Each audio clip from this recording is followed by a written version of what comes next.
The mole is a large counting unit that contains 6.022 times 10 to the 23rd objects.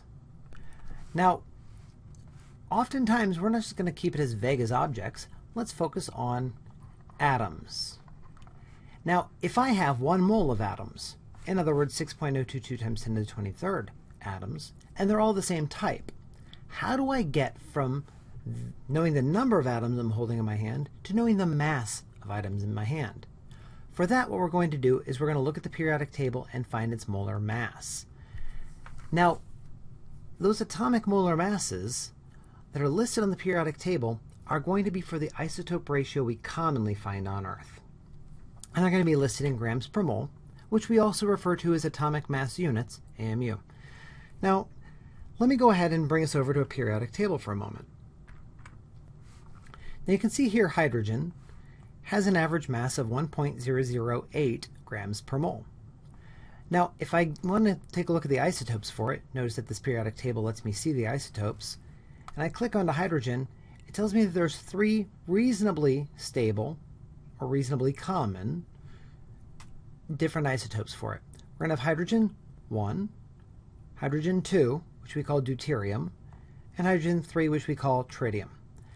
Now, if our masses are pretty close to 1 for the single particle, pretty close to 2 for the 2 particle, and pretty close to 3 for the 3 particle, we see that we're going to have 3 different masses that we're going to blend in. Now, this is the really common one. Notice that the abundance of it is 99.9885. So 99.99% of the atoms on Earth are going to be just straight normal hydrogen. If we're talking about deuterium, we're down to 0.01%, and tritium is such a trace that it just shows up as having 0% abundance, though we do have a small amount of tritium around. Now, hopefully that gives us some notion of why the average mass ends up being higher than 1 AMU, or 1 gram per mole. It's because we have a small amount of these other isotopes that are present, and that adds some mass to it. Another example of that would be something like uranium. Now if I come down and click on uranium, you can see here that we're going to have U-32, 233, 34, 35, 36, and 38. Uranium-238 is the really high abundance one. If you look up there at the top, you'll see that the abundance is listed as 99.27%. Nearly all of it's U-238. But U-235 is the one that you can make into either reactor fuel or nuclear weapons.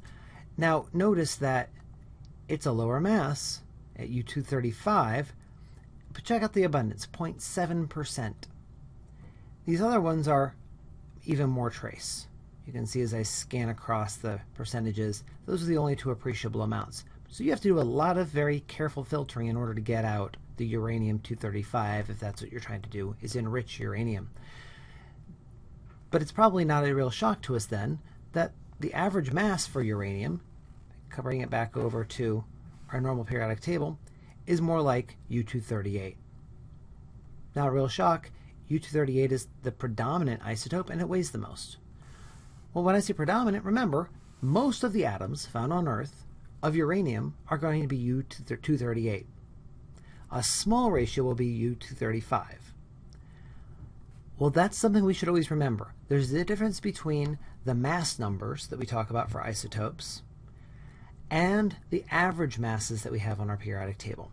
And those average masses are for times where we're talking about the element on Earth without us doing anything special to it. Uranium, if we purify it, we're doing something special to it.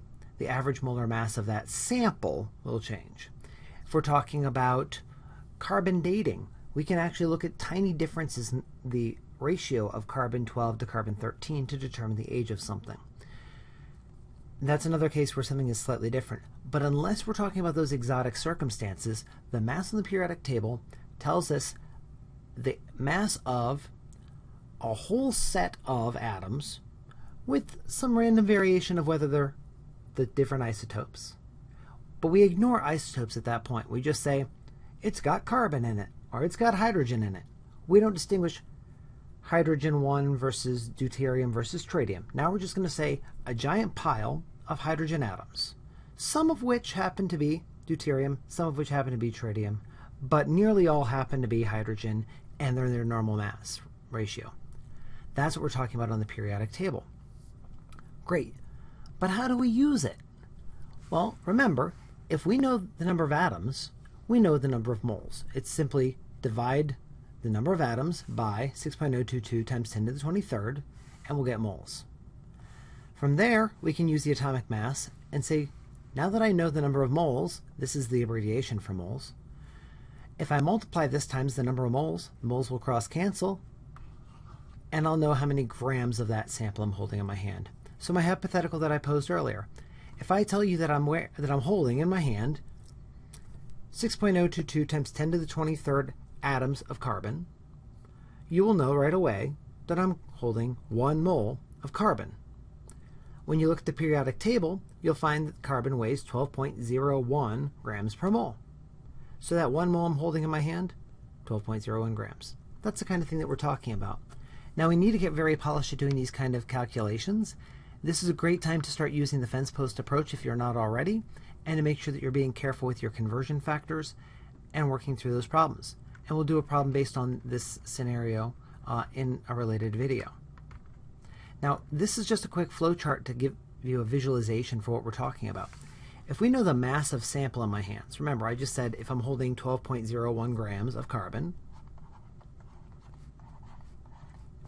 and I use the atomic molar mass, this cursive M we use as a stand-in for molar mass, and I said that 12.01 grams per mole is its molar mass. I'm going to go ahead and flip it upside down so I can use it as a conversion factor. My grams have cross-canceled. I now have 12.01 moles of carbon. That's the amount that I've got. Now, if I want to know how many molecules, how many atoms of carbon I'm talking about, I would use Avogadro's number to get me converted over to there. We see it's 6.022 times 10 to 23rd atoms equals 1 mole. So we can set up another conversion factor. 1 mole equals 6.022 times 10 to the 23rd atoms.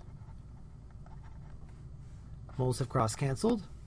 Now I do 12 divided by 12 times 1 times 6.022 times 10 to the 23rd divided by 1.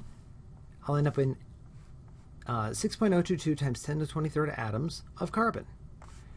Now in that final answer we'd have to make sure that we specify atoms and carbon. Remember that a correct final answer should have correct sig figs, value, units, and chemical species if we know it.